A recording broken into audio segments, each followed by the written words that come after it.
Hom Chimera V2 with carbon fiber liners.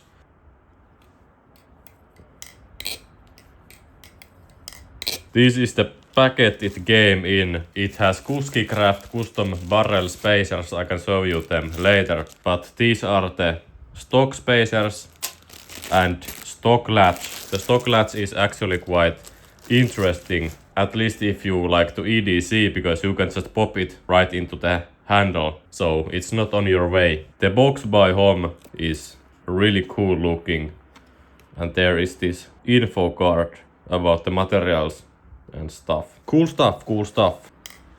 It has this, you could say, aqua blue anodization on it, and depending how light reflects it, it sometimes is more purple and sometimes more blue, but I think the ano looks real good on this one. It has no tap, the tune is good. Right now I have it Teflon taped together because it kept on getting loose and I wasn't fucking with that. But yeah, it's sandwich design balisong. And you could say on the heavier side, on the heavier side when it comes to modern balisongs. But this is the V2 model, the V1 model was even heavier. I think it was more than 5 ounces. This is 4.6 ounces, but I think with these spacers it might be little less than that. So you could say by old flipping standards, it's quite light to be honest, because most of the stuff BR has made or old home stuff were closer and even more than 5 ounces. So pretty light compared to that. But the flipping experience is really interesting. I really like this. There is not many balisongs like this on the market, I don't think.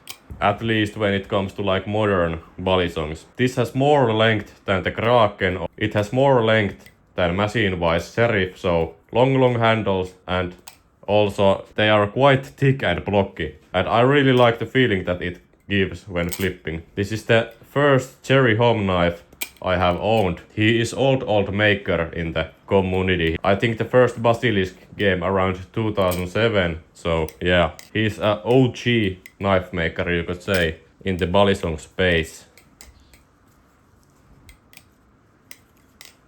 And this is the most expensive knife I have, and more in the high-end range of the, or maybe mid-end, I'm not sure, but definitely more expensive than most of the balisongs.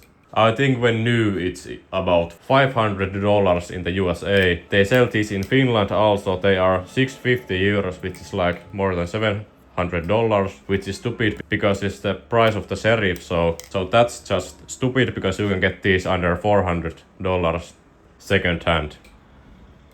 I really had to get this knife when I saw someone in Finland was selling these second hand. The price I paid for this was 300 euros, which is like $360 about. So not the best price, not the worst price, but this was in really good condition when it came. I really dig this knife. I have already like beaten it up a little bit. You can see some scratches there and some scratches on the ano, but I'm not too pressed about that because knives are meant to be used, you know. I don't wanna limit myself when it comes to knives just because they are more expensive than others, you know. As you can see, I still want to flip them and beat them up, you know. Let's give a shout out to Teflon tape because I've been using it for the last day and I have flipped so much of this knife and it is just as tight as I screwed it in. So big shout out to Teflon tape. Love that stuff. I like different knives than usual and this is one of them. This is like more heavy than usual. The dimensions are more big than usual when it comes to length and when it comes to thickness. And I think this is really own flipping experience. I really like this one. I think this is really cool. I'm not a EDCer, but if you were EDCer, this would be probably very cool option for you. Because of the latch thing, and this really like feels like a knife when I'm handling it. It doesn't feel like this lightweight flipper thing.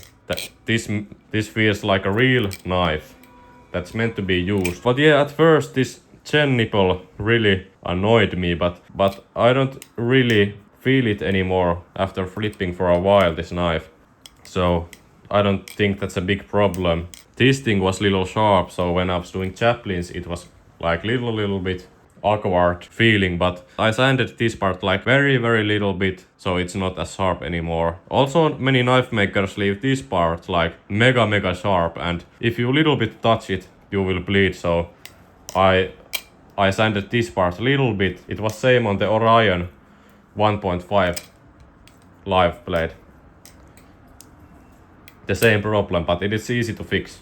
But yeah, as I talked, this has these titanium barrel spacers, kuski spacers, and I tried this also with the stock spacers, but the flipping experience was too handle biased for me. This is little bit more neutral right now.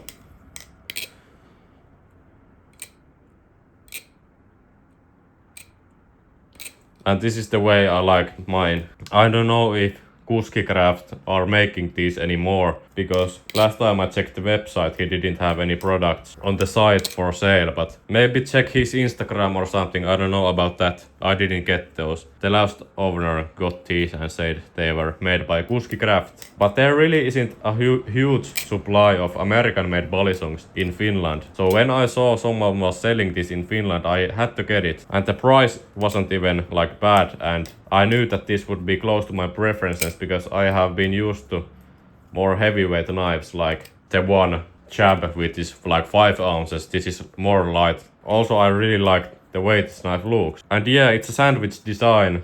I really like sandwich designs. Of course, it doesn't have like any jimping right here, but because it's sandwich design, the ladders are easy. I'm not good at ladders yet, but you can definitely do those on this one. It's not a problem.